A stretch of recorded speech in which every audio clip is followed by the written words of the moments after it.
Hello everyone, baby Rehan story চ্যানেলে তোমাদের সবাইকে স্বাগত। আজকে আমি তোমাদের সঙ্গে একটা খুবই এক্সাইটেড মুহূর্ত শেয়ার করতে চলেছি। আজ আমরা সবাই মিলে কোথায় চলেছি দেখো, পুরো 10 বছর বাদে আজ আমরা চলেছি সেই বইমেলায়। আর রেহানের তো এটা একদম প্রথম বইমেলাতে আসা। তো আমার বাপের বাড়ি এলাকার এই বইমেলা দেগঙ্গা বইমেলা নামেই খ্যাত। আর যাওয়ার আগে এই যে আবহ, এটা সত্যি খুবই মিস করছিলাম যাওয়ার সময়। আর এই বইমেলার সঙ্গে আমার ছোটোবেলায় অনেক স্মৃতি জড়িয়ে আছে। তো যখন এটা শুরু হয় তখন আমি ক্লাস 6-7-এ পড়ি, বাট কয়েক বছর খুব সুন্দরভাবেই বইমেলাটা চলেছিল, কিন্তু হঠাৎই এটা বন্ধ হয়ে যায়। আর আমাদের গার্লস স্কুলের মাঠেই এটা হতো, স্কুল থেকে পাসও দেওয়া হতো। বইমেলা চলাকালীন দিনগুলি টিফিনের সময়ই ছুটি হয়ে যেত, যেহেতু বিকাল থেকে খুব ভালো ভালো অনুষ্ঠান শুরু হয়ে যেত। আর সব বান্ধবী মিলে বইমেলাতে ঢুকে যেতাম, আর বিকেল পর্যন্ত আমরা সবাই থাকতাম, আর তারপরে সবাই বাড়ি চলে যেতাম। আবার স্পেশাল 2-3টে দিন তো আমাদের বাড়ি থেকে সবাই মিলে যাওয়া হতো, সেটার মজাই ছিল আলাদা। সন্ধ্যের সময় খুবই ভালো ভালো অনুষ্ঠান হতো, সেটা যে কি মজার ছিল সেটা তোমাদের বলে বোঝাতে পারবো না। তো আজ এই সময় এসে হয়তো সেই মজাটা অনুভব করতে পারবো না, তো তবুও যেন ভীষণই টানে আমার এই বইমেলা। আর দেখো গাইস, ফাইনালি আমরা এখন বইমেলার গেটের সামনে পৌঁছে গেছি। তো দেখছো তোমরা প্রচুর লোক, যেহেতু এটা আবার অনেক বছর বাদে শুরু হয়েছে। আর এই বইমেলার প্রতি কিন্তু এলাকার লোকের প্রচুর ভালোবাসাও রয়েছে। বিশেষ করে এই মেলাটি অন্যান্য মেলার থেকে একদম অন্যরকম। যত লোকই হোক না কেন, যেন একটা শান্ত পরিবেশ ও বইমেলার ভেতরটা সুন্দর একটা অনুষ্ঠান মুখর হয়ে ওঠে। আর এখানে কিন্তু বেশি মহিলা ও বাচ্চারাই আসে। তো বইমেলাতে ঢোকার জন্য টিকিট তো আমরা আগেই কেটে নিয়েছি, আর এখন সবাই হাতে হাতে নিয়ে নিয়েছি। আর দেখো ফাইনালি আমরা এখন বইমেলার ভেতরে ঢুকছি। আর দেখো তোমরা, প্রচুর লোক আজ মেলায় এসেছে, আর সবাই দেখো মন্ত্রমুগ্ধের মতো অনুষ্ঠান দেখছে। আর কিছু লোক তো পায়ে হেঁটে হেঁটে ঘুরে ঘুরে দেখছে। আর চারিদিকে দেখো প্রচুর লাইট, আর এখানে বসার জন্য দেখো চেয়ারেরও ব্যবস্থা করা হয়েছে। আর এবারে স্টেজটা তো আমার খুবই ভালো লেগেছে, লাল কেল্লার আদলে এটা বানানো হয়েছে। তো আমরা এখানে এসে একটা সুন্দর জায়গা খোঁজার চেষ্টা করছি।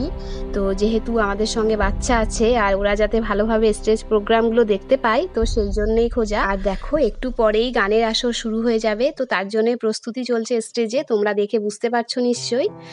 তো অনেক শিল্পীরা এসছে আজকে এখানে গান করবে। তো আমরা এখন তো জায়গা খোঁজার চেষ্টাতেই রয়ে গেছি। আর এদিকে দেখো গান কিন্তু শুরু হয়ে গেছে।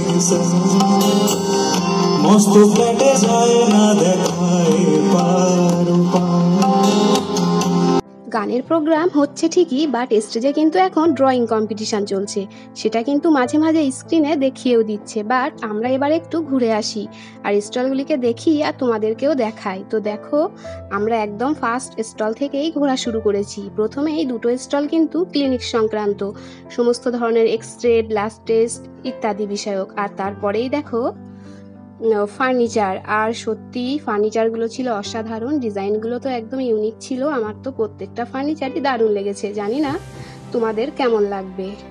আর তারপরেই দেখো বাচ্চাদের বিভিন্ন টয়েজের স্টল। আর এখানে 2 মিনিট দাঁড়ালেই তো রেহানের বেশ কয়েকটা খেলনা চয়েস করা হয়েই যাবে। তো তারপরে দেখো বন্দুক দিয়ে বেলুন ফাটিয়ে গিফট জেতার সুযোগ, আর এটা প্রত্যেক মেলাতেই একটা কমন স্টল। আর তারপর দেখো স্টলে কি দিয়েছে, বিভিন্ন ধরনের শীতের পোশাকের আইটেম, ড্রেসগুলো বেশ সুন্দর ছিল। আর তারপরেই দেখো বিভিন্ন ধরনের শাড়ির আইটেম। তো আমরা কিন্তু মোটামুটি একটা সাইড কমপ্লিট করে ফেলেছি। তো এবার আমরা চলেছি বইয়ের স্টলের দিকে, যেটা বইমেলার মূল বিষয়। তো এখানে এসে দেখি বেশ অনেকজনই বই দেখছে। আমারও কিন্তু বই পড়ার ছোটবেলা থেকেই প্রচণ্ড নেশা, বিশেষ করে বিভিন্ন ধরনের মজার বই, গল্পের বই। তো আমি এখন বই তো বাঁচতে পারছি না, তো ফেরার সময় নিশ্চয়ই একটা বই পছন্দ করে নিয়ে যাব। বাট আগে তোমাদেরকে স্টলগুলিকে ঘুরিয়ে দেখাই। আমার বাবা কিন্তু প্রত্যেক বছরই কলকাতার বইমেলাতে হাজির হয়ে যেত, আর আমার জন্যে বেশ কয়েকটা বই কিনে নিয়ে আসতো। আর এখানেও যে বছর এসেছিল, তো আমার জন্যে প্রত্যেকবারই কিন্তু ভালো ভালো বই কিনে দিয়েছিল। তো সেই কথা আমার আজ খুব মনে পড়ছে। তো দেখো প্রচুর কিন্তু বইয়ের স্টল বসেছে, তোমরা দেখতে পাচ্ছ পুরো একটা সাইড পুরো বইয়ের স্টল। তো এখানে অনেক ধরনের বইয়ের, মহাপুরুষদের বইয়ের সব সম্ভার রয়েছে। আর তারপরেই আর একটা সাইড দেখো পুরোটাই খাওয়া দাওয়ার স্টল। তো কি নেই দেখো, এখানে বিরিয়ানির মধ্যে আছে চিকেন বিরিয়ানি, মাটন বিরিয়ানি, আবার চিলি চিকেন। রোলের মধ্যে দেখো egg roll, mutton role, chicken roll, spring roll, আবার কাবাব রোল, আর মোগলাইয়ের মধ্যে দেখো বাদশাহী মোগলাই, চিকেন মোগলাই, মাটন মোগলাই, তার মধ্যে ঘুগনি চাট, মোমো, চিকেন কাবাব, চা, আর কত বলবো। খাবারের নাম বলতে বলতে তো আমার মুখটাই ব্যথা হয়ে গেল। আর তারপর দেখো আমরা কিন্তু প্রায় শেষ প্রান্তে এসে গেছি, আর এদিকটা বেশ ভিড় মনে হচ্ছে, বাট ভিড় কাটিয়ে আমরা বাকি স্টলগুলিকে দেখানোর চেষ্টা করছি। আর এই দেখো এসে গেলাম একটা প্রায় চোখ ধাঁধানো স্টলে, যেখানে মেয়েরা এসে কিন্তু আটকে যায়। তো তার আগের স্টলটা কিন্তু মিস করে যাচ্ছিলাম। তো এখানে দেখছি বাদাম আর ঝুড়ির পাহাড় নিয়ে বসেছে। তো এখানে দেখো গাইস, মেয়েদের এত সুন্দর সুন্দর জুয়েলারির কালেকশন নিয়ে বসেছে, সত্যিই অসাধারণ। প্রত্যেকটা জিনিসই আমি দেখছিলাম, খুবই সুন্দর। তো অনেকেই এখানে কেনাকাটি করছে, বাট আমি জাস্ট ভিডিও করে একটা তোমাদের দেখানোর চেষ্টা করলাম যে কি কি ধরনের জিনিস এখানে আছে। তো তারপর দেখো আমরা আস্তে আস্তে সামনের দিকে এগোচ্ছি। তো দেখো এটা হলো পিঠে পুলির স্টল, তো এখানেও অনেকে আছে। তো গাইস আমরা কিন্তু একদম শেষ প্রান্তে এসে গেছি, পুরোটাই তোমাদেরকে দেখানোর চেষ্টা করেছি। তো এখানে দেখছো ঘুগনি চাটের দোকান, আর তারপরে ফুচকার স্টল। এবার তোমাদেরকে কিছু অনুষ্ঠানের মুহূর্ত দেখাই।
গাইস আমাদের কিন্তু বইমেলাতে ঘোরা মোটামুটি কমপ্লিট। তো আমি আর রেহান এখানে দাঁড়িয়ে গেছি কিছু পিক তোলার জন্য, আর আমার ছোট বোন তো এখন আমাদের পিক তুলতেই ব্যস্ত।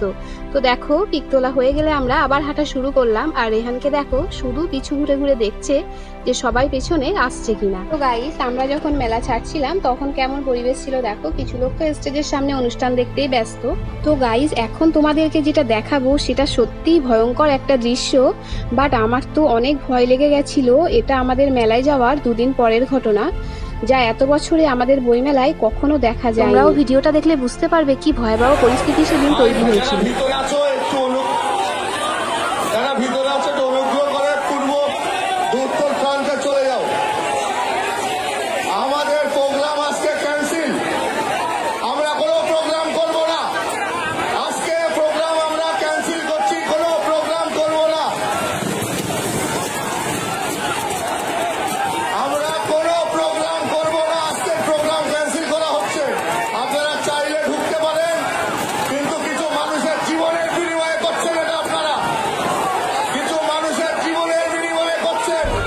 আসলে এদিন সিঙ্গার অনুপম রয় আসার কথা ছিল, আর এত লোক এদিন মেলায় এসেছিল যে সব টিকিট সন্ধ্যের মধ্যেই বিক্রি হয়ে গেছিল। আর তারপরেই শুরু হয় ঝামেলা আর জোর জবরদস্তি লোকজনের ঢোকার চেষ্টা। তো গাইস দেখো আমরা কিন্তু গেটের সামনে পৌঁছে গেছি। তো আমরা তো এবার গাড়ি ধরে বাড়ির দিকে রওনা দেব। তো গাইস এই ভিডিওটা তোমাদের সঙ্গে শেয়ার করতে অনেকটা টাইম লেট করে ফেলেছি, বাট টাইমের অভাবে কাজের ব্যস্ততায় ভিডিওটা রেডি করতে পারিনি। এই বইমেলাটি হয়েছিল জানুয়ারি মাসে, বাট আজকে শেয়ার করলাম। আশা করি তোমাদের ভালো লাগবে, আর ভালো লাগলে প্লিজ আমাদের চ্যানেলটিকে সাবস্ক্রাইব করে রেখো। আর তোমরা সবাই ভালো থেকো, বাই বাই।